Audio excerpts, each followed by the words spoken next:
The House Transportation, Mobility, and Infrastructure Committee will come to order. Would the clerk please take attendance? Chair Shannon. Present. Representatives McDonald.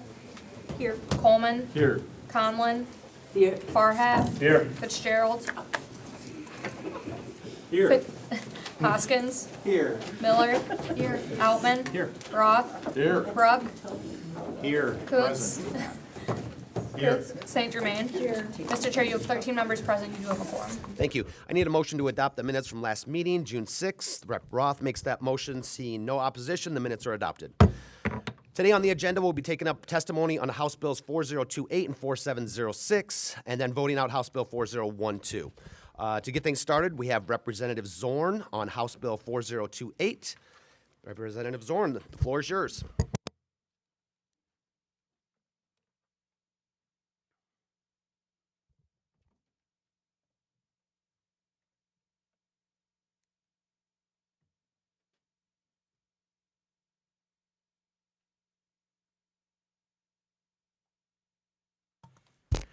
Good morning, Mr. Chairman.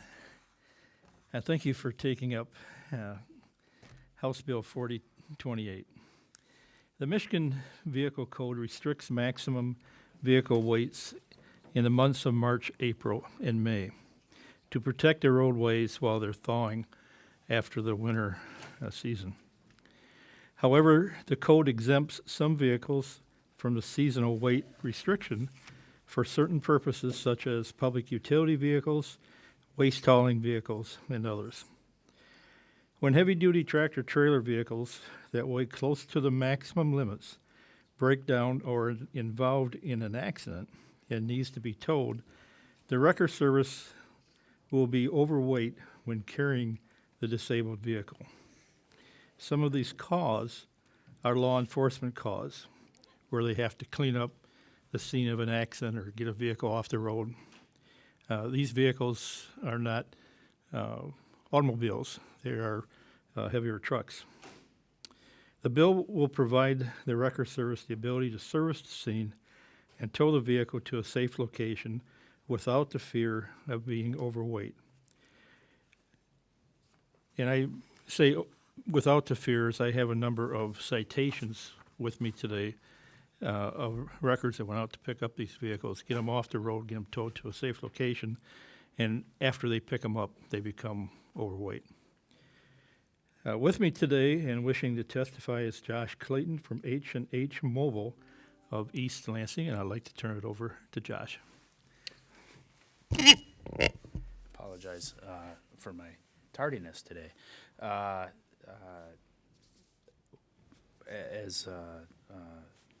Mr. Zorn has indicated, getting to and from disabled vehicles to us seems sort of a no-brainer on the frost law. Of course, we want to protect the roads and whatnot, but also being able to help the traveling public and get them to a safe place in a speedy manner is important as well. I can answer any questions that you may have. Minority Vice Chair Outman. Thank you, Mr. Chair, and Representative Zorn. Josh, thank you for being here. A couple of questions. How regularly do wreckers get ticketed for this type of thing? Mr. Zorn's got a couple of citations here. I unfortunately think it's a little more often than you may think. I don't have any specific numbers, though. Yeah, any indication, Representative? Yeah, most of the time, the citations are coming from local police departments, not state police, usually not the county. They have, but in most cases, it's coming from the smaller police departments that most likely use it as a way of revenue. But I don't have a number, but there has been several citations throughout the last few years. Okay. Now, local law enforcement agencies have the jurisdiction to serve as like a waymaster. I wasn't aware of that. They can. They can. Okay. They may not, but they can. Okay. Yes. And my other question is, and maybe you don't know this, and I can follow up with somebody after the fact, but what other vehicles are exempt? I'm assuming like EMS, propane, delivery services, utilities are all exempt right now. Yeah, and Potentially, yeah. the one that really comes to my mind is waste haulers, garbage trucks. They're exempt. And I think they're exempt because people need to get rid of their waste, and so they pick it up and take it.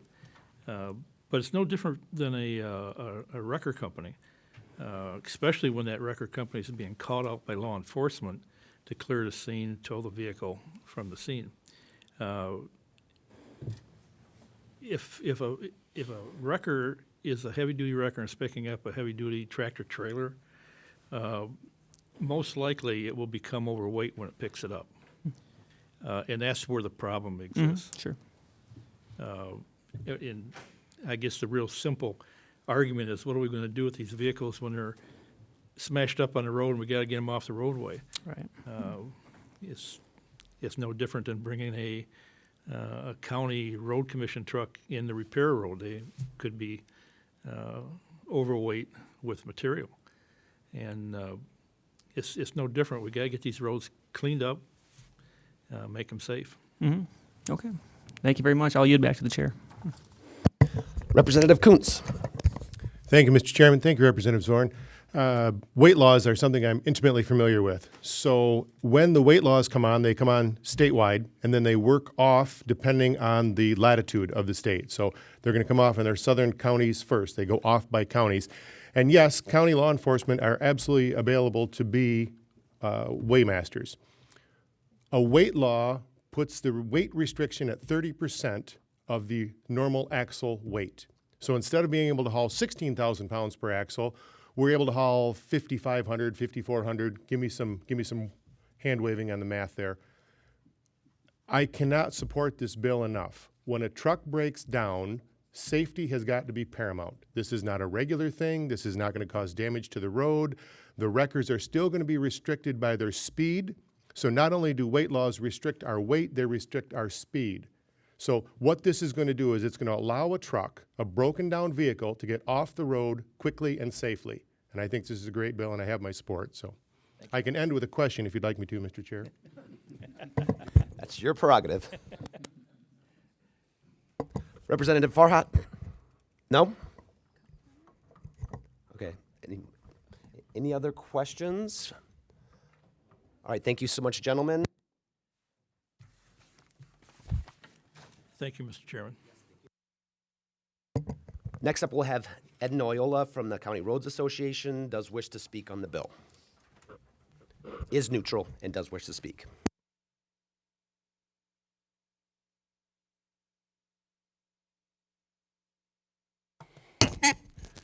Good morning, Mr. Chairman. Thank you for allowing me to speak, and members of the committee. First and foremost, any special consideration that we give for industries to travel during the frost law period is not an exemption. They have special requirements that they may have to report to the County Road Commission, and we offer them some timeframes to go out there and do whatever their movements are, but they're not exemptions. Let's be clear about that. Second of all, there are restrictions, or there are liability abilities for road commissions to collect for damage done to the roadway by any of those agencies, whether you're the propane, whether you're timber, whether you're milk haulers. If you damage the roadway, we are able to prove that it was you that damaged the roadway, then we can go after you for damage of the roadway and collect the amount of money for the repairs that are necessary to get the road back into shape. However, if the road is damaged to a point where it's unsafe or you can't travel on it, we will close that section of the roadway off, which is what we warn people about, that you might be able to get out there and do your business as a utility or as a milk hauler, et cetera, but if the road is damaged to the point where it's unsafe or you can't travel on it, then we're going to have to close it down. And even our vehicles are restricted based on the weight limits. We have to be cognizant of that too. We won't go out on a gravel road during the frost law unless it's totally absolutely necessary and it's an emergency, because we will do just as much damage as any commercial vehicle out there. So that's what we're constantly concerned about when it comes to the frost law period. This is a little bit different. This is trying to remove a vehicle that was in an accident. My interpretation of it was something totally different, and that's why I selected the neutral position right now. I would like to work with the sponsor of the bill and the industry in order to accommodate them, but I think the way it's written right now, it's just a little too open and a little too vague for my comfort as a representative of the county road agencies of the state of Michigan, and I gladly answer any questions. Doesn't look like any questions right now, Ed. Okay, thank you. Thank you. Do have one card to read in. Does not wish to speak to the bill, is neutral. Troy Hagan from MDOT. Okay, next up we have Josh Clayton from oh, I'm sorry, I think he just already came up. That's right, yes, yep, okay. So next up we have Vice Chair McDonald testifying on House Bill 4706.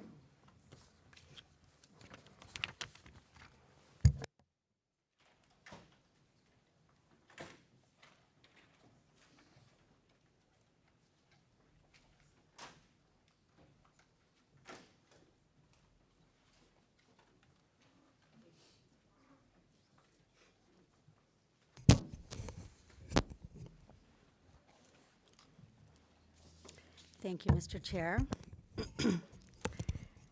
As part of the Michigan Healthy Climate Plan, Governor Whitmer has set targets to bring 2 million electric vehicles to Michigan roads and garages by 2030.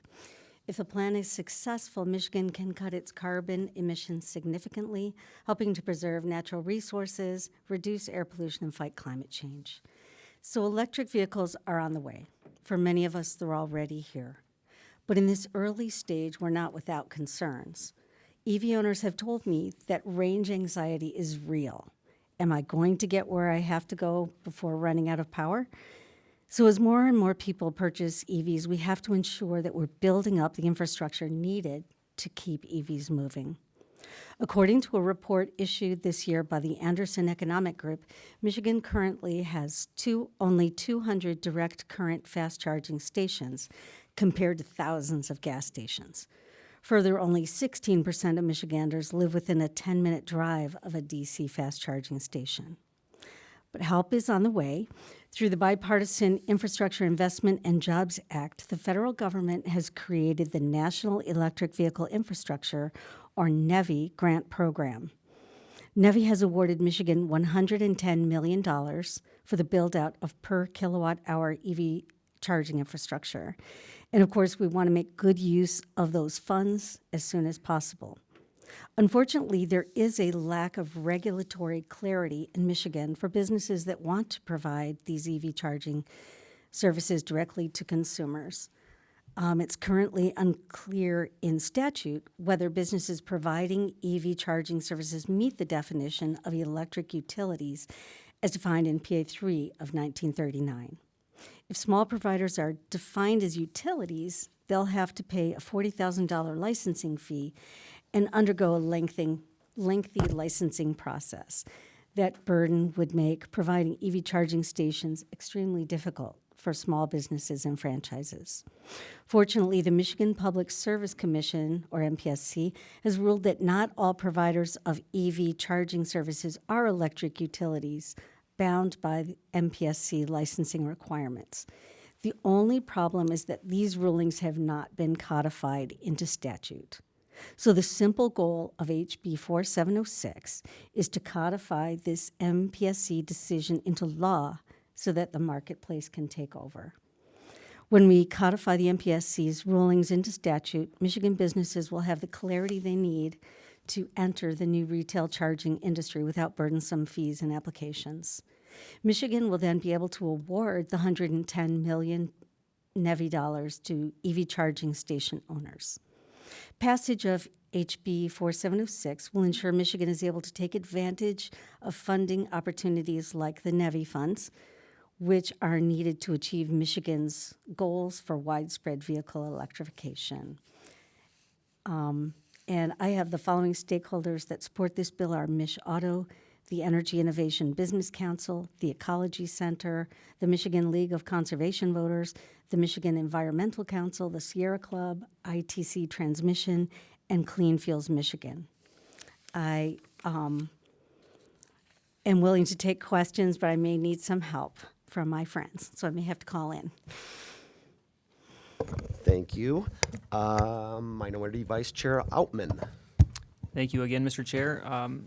Representative, so how have they been able to operate under current law if it's a little ambiguous and unclear? I know you touched on this a little bit, so I apologize if this is a little redundant, but I'm still a little unclear. Are they under some utility partnership or cooperative right now currently? I think you'll find, and this is kind of loose knowledge on my part from having conversations with business owners, but I think in a lot of cases you might notice that they're not charging. People are not charging for charges. So you may be paying for a parking space, but then, and that's what business owners are doing to recoup their costs for letting you charge. So it's really not out there very much. I don't think I've seen a retail charging station.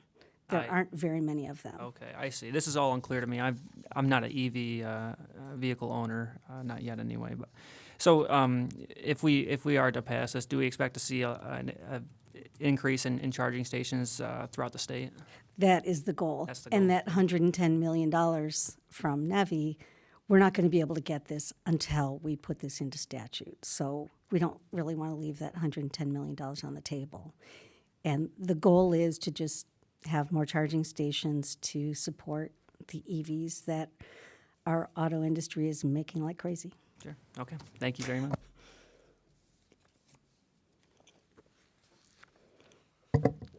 Doesn't look like we have any. Oh, I'm sorry, we do. Representative Conlon. Don't stump me now. Okay. Yes.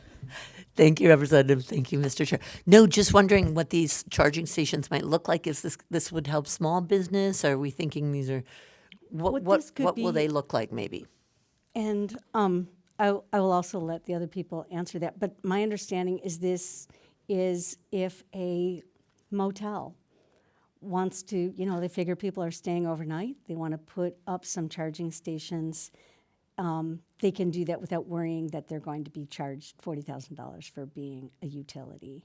And it will just kind of let that grow the curve. But I should probably just bring up the other two people who will be speaking today, Justin Carpenter from the EIBC and Paul Corbett from Mich Auto. And they may have...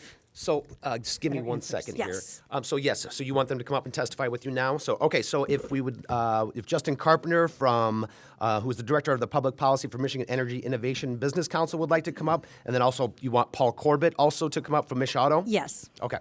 So if you guys, gentlemen, if you could join us up here. Thank you, Mr. Chair, members of the committee, and thank you, Vice Chair McDonald, for sponsoring this legislation. So a little bit of clarification. The Public Service Commission already has the ability to regulate utilities, so they have already put out an order saying that this is okay. It is not entirely statewide. They've done it on a location-by-location basis. So there already is the ability under the commission order to charge on a kilowatt-hour basis, charge by the minute and everything, which is what we just seek to codify here.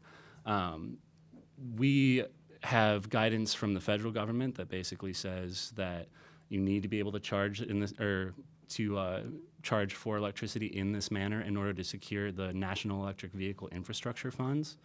So codifying this basically would eliminate any kind of doubt that we would be eligible to get this funding. We currently anticipate $110 million from the federal government in order for this infrastructure build-out to happen. So this is necessary in order to make sure that that stays true. Let's see, Paul, do you have any that I kind of? Anything you'd like to add, Paul? Thank you, Mr. Chair, Vice Chair McDonald, and Vice Chair Outman. The only thing I would add is to, first of all, commend Rep. McDonald for her leadership on this issue, and to emphasize the notion that this is really going to be beneficial for small businesses across our state, in every corner of our state, creating economic opportunities and potentially new jobs. as it allows small operators to start installing these charging stations without having to go through the Public Service Commission, and thus taking advantage of this rapid pivot we're seeing from ICE vehicles to battery electric vehicles. I think it's happening faster every day, and so there's a lot of opportunity, and we don't want, particularly our small business owners, to be left behind. There are large companies like Tesla, General Motors, Flow Charging, even some homegrown ones like Dunamis Charge out of Detroit. They're making very large investments, and that's fantastic as well, but we want to make sure that our small business folks in Michigan have the same opportunities as well. Thank you. Rep. Conlon, did you get your question answered? I was a little confused there. Were you waiting to ask a question of these gentlemen? Yeah, no, I mean, if you want to elaborate more, that'd be great, just on what these charging stations might look like. But yes, the idea of it being at a hotel overnight and having those is obviously makes sense to me. Yeah, I mean, and there's, most of these places will kind of charge, by the minute or something if you've got one in like I mean, the basic thing is that you'll see something like an EV charger in a Meijer parking lot, and we just want to make sure that they don't have to qualify that as a utility. So. Great, thank you. Representative Roth. Thank you, Mr. Chair. Appreciate you all coming forward with testimony today. I understand what you're doing, so I'm not confused on that part. But the only thing I will continue to advocate for is Northern Michigan and regional placement of some of these charging stations, of course. And if we don't make these changes, do we have a serious loss of possibly getting the money from the feds? So I know that because the commission has ordered based on location, I don't know exactly like where each order is versus where it isn't, but yes, theoretically, like we could potentially lose our opportunity at this funding if we didn't just make sure that this is clear. Okay. Again, I will just continue to advocate for Northern Michigan not get left out of this process. Yeah, absolutely. I mean, I think it's. I know there's some parts of this where they won't qualify, and so we need to.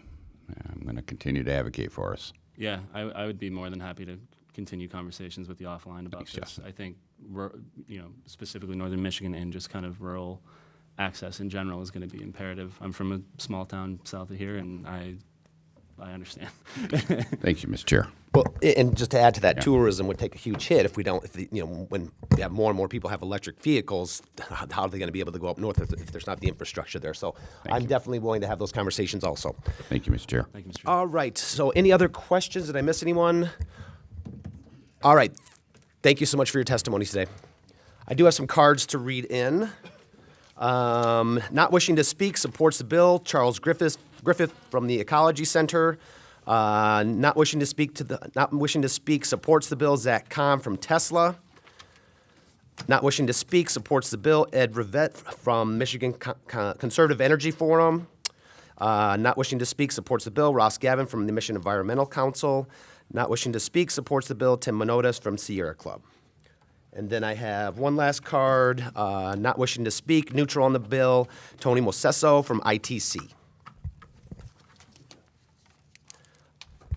Okay, so moving on, we will be voting on House Bill 4012. But first, Ed Noyola from the County Roads Association would like a few minutes to talk about the bill. He is wishes to speak, is neutral on the bill.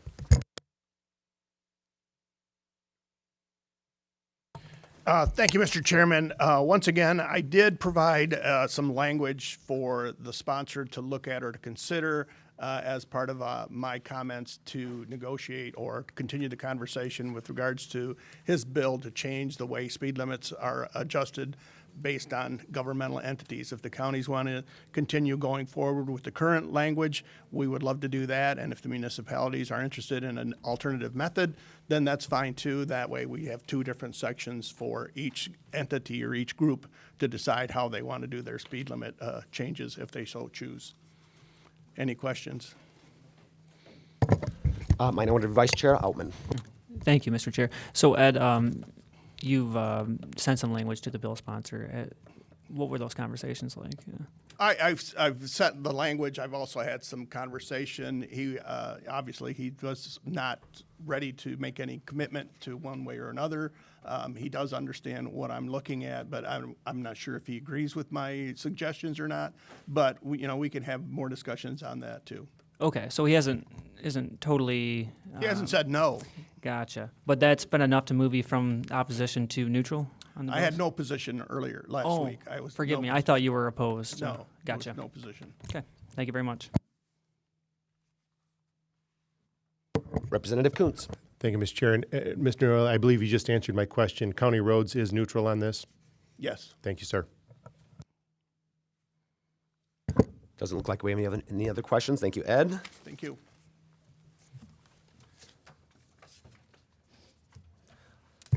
Okay, so Rep. Kuntz makes a motion to report House Bill 4012 with recommendation. Would the clerk please take a roll call vote? On the motion to report, Chair Shannon? Yes. Representatives McDonald? Yes. Coleman? Yes. Conlon? Yes. Farhat? Yes. Fitzgerald? Yes. Hoskins? Yes. Miller? Yes. Outman? Pass. Roth? Yes. Brooke? No. Kuntz? Yes. St. Germain? Mr. Chair, you have 10 yeas, 1 nay, 2 pass. The bill is reported with recommendation. House Bill 4012 is reported with recommendation. Next, we have a bit of a procedural thing. It seems that we had a bill that was referred to our committee that should not be at our committee. So we need to refer Senate Bill 135 to the Committee on Criminal Justice. Rep. Hoskins makes that motion. Would the clerk please take a roll call vote? On the motion to refer, Chair Shannon? Yes. Representatives McDonald? Yes. Coleman? Yes. Conlon? Yes. Farhat? Yes. Fitzgerald? Yes. Hoskins? Yes. Miller? Yes. Outman? Yes. Roth? Yes. Brooke? Yes. Kuntz? Yes. St. Germain? Yes. Mr. Chair, you have 13 yeas, 0 nays, 0 pass. The bill is referred. SB 135 is referred to the Committee on Criminal Justice. I need a motion to, there are no absent members. There being no objection, the motion, there being no further business before the committee will stand adjourned.